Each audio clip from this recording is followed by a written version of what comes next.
1986 में क्लीवलैंड में एक चैरिटी इवेंट के लिए 1.5 मिलियन गुब्बारे उड़ाए गए थे।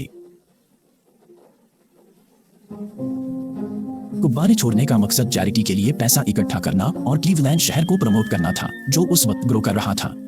लेकिन इस इवेंट को यादगार स्पेक्टेकल के तौर पर याद करने की बजाय इतिहास में यह एक बड़ी ट्रेजेडी के रूप में जानी जाएगी।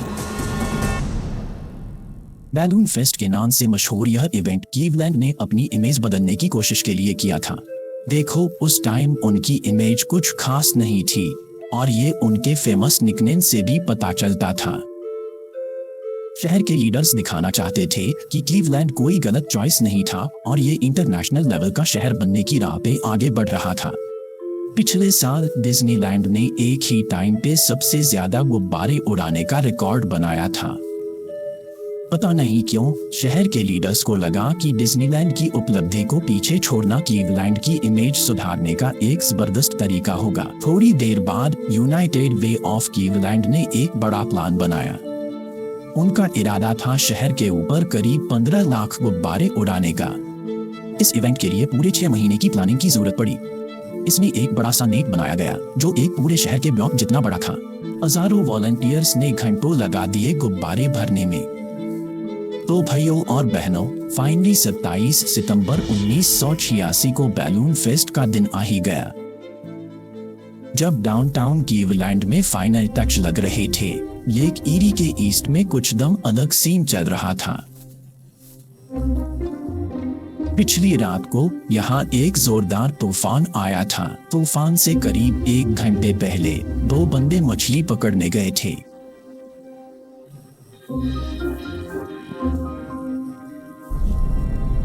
सत्ताईस तारीख की सुबह, जो बैलून फेस्ट का दिन था, दोनों आदमियों के परिवार ने उन्हें मिसिंग रिपोर्ट कर दी।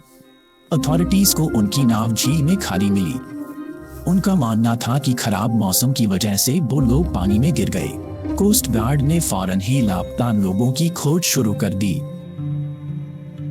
उधर क्लीवलैंड के पब्लिक स्क्वायर में 1 लाख से ज्यादा लोग बैलून लॉन्च देखने के लिए जमा हो गए थे। ऑर्गेनाइजर्स को रिलीफ था कि कल रात का तूफान इवेंट शुरू होने से पहले ही क्लियर हो गया था। लेकिन जैसे दिन आगे बढ़ा, मौसम फिर से बिगड़ गया। एक बड़ा तूफान आने को था, पर गुब्बारे तो पहले ही भर के तैयार हो चुके थे। इस पॉइंट पे स्केड्यूल चेंज करना बहुत मुश्किल होगा, तो इसके बजाय उन्होंने प्लान से पहले ही गुब्बारे छोड़ दिए।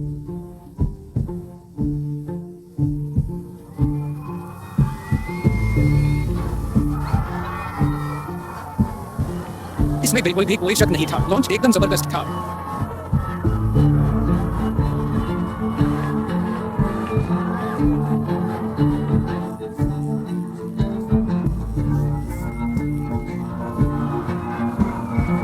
क्लीवलैंड शहर के लिए यह जीत का एक शानदार पल था। लेकिन जीत की यह घड़ी ज्यादा देर तक नहीं टिक पाई। सोचा यह था कि हीलियम से भरे बैलून्स कुछ देर हवा में तैरते रहेंगे और फिर धीरे धीरे हवा छोड़ के अलग अलग जमीन पर वापस आ जाएंगे।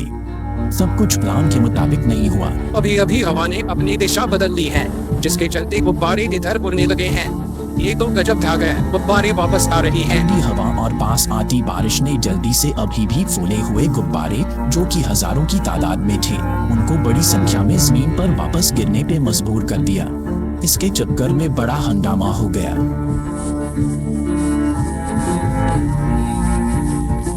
उत्तर की तरफ से आई तेज हवा ने गुब्बारे को जल्दी से बर्कलेक फ्रंट एयरपोर्ट तक पहुंचा दिया। कुछ ही मिनट में रनवे इतना भरा हो गया कि सारे फ्लाइट्स को रोकना पड़ा। कुछ सड़कों पर गुब्बारे भी नीचे उतरने लगे। कई कार एक्सीडेंट्स के बाद इन रास्तों को बंद करना पड़ा, जब तक बुलडोजर नहीं आया गुब्बारे हटाने के लिए। जब ये सब चल रहा था, कोस्ट गार्ड अभी भी उन 2 मछुआरों की खोज कर रहा था जो लापता थे। आखिर ये है कि आज क्लीवलैंड में हो रहा बड़ा गुब्बारे का इवेंट अब पूरी कोस्ट गार्ड की सर्च ऑपरेशन को मुश्किल बना रहा है। लेक ईरी पे बहुत सारे गुब्बारे गिर गए थे। छोड़े गए 60% गुब्बारे यही गिर गए, जो कि सोचा गया था सिर्फ 10% होंगे। क्या कुछ ढूंढना तो सुई के धागे में सुई ढूंढने जैसा है। सोचो अगर तुम्हें यहाँ पानी में तैरते हुए किसी को या लाइफ जैकेट को इन टांकों के बीच ढूंढना हो तो कितना मुश्किल होगा। 29 सितंबर को जब वो गुब्बारे उड़ाए गए थे, उसके 2 दिन बाद कोस्ट गार्ड ने फाइनली 2 लापता मछुआरों की खोज बंद कर दी और थोड़ी देर के बाद दोनों मर्दों के शव किनारे पे मिल गए। बैलून फेस्ट को तो 1988 की Guinness book of world records में भी मेंशन किया गया था, लेकिन वही एक एडिशन था जिसमें इसको इंक्लूड किया गया था। और थोड़ी देर बाद गिनीज ने बैलून लॉन्चिंग की कैटेगरी को बिल्कुल बंद कर दिया।